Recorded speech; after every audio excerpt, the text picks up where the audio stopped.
আজকে আমার মেকআপ ক্লাসের 4র্থ দিন। আজকে কি শেখা হচ্ছে সেটাই দেখার। দেখা হচ্ছে কাছের দিকটা। কারেক্টার ইউজ করবো। পার্পল কারেক্টারও এরকম একদম লাইট পার্পল, এই যে এখন ফুলের কালারটা দেখছো এইরকম পার্পল কালারটা আমরা কারেক্টার প্যালেটে পাবো। সেটা কী করে পাবো, মানে সব থেকে ডার্ক কালারটা কী করে পাবো, পিওর কালারের সাথে যদি ব্ল্যাক মিক্স করবো, ঠিক আছে। ধরো কোনো কালারে তোমার একটা কালার আছে, তুমি সেটা ডার্ক শেড চাইছো, তাহলে একটু ব্ল্যাক মিক্স করে দাও, সেটা একটু শেড হয়ে যাবে।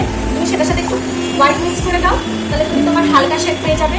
তো আজকে আমাদের কালার থিওরির ক্লাস ছিল। এর মধ্যে ছিল কালার কারেক্টারের ইউজ এবং কালার হুইল, অর্থাৎ যার মধ্যে রয়েছে কন্ট্রাস্ট কালার এবং কালার গ্রেডিং। এই সমস্ত কিছুই ম্যাম আমাদের সবাইকে হাতে ধরে প্র্যাকটিক্যালি থিওরিটিক্যালি ভীষণ ভালোভাবে বুঝিয়ে বুঝিয়ে সুন্দর করে শিখিয়ে দিয়েছেন এবং আমরা আমাদের হাতের ওপর সেগুলো প্র্যাকটিস করছিলাম। And that's my work on colour grading. এবং আমাদের কাজগুলো কেমন হয়েছে সেগুলো কমেন্টসে জানিও তোমরা। আবার কি, that's it and follow for more.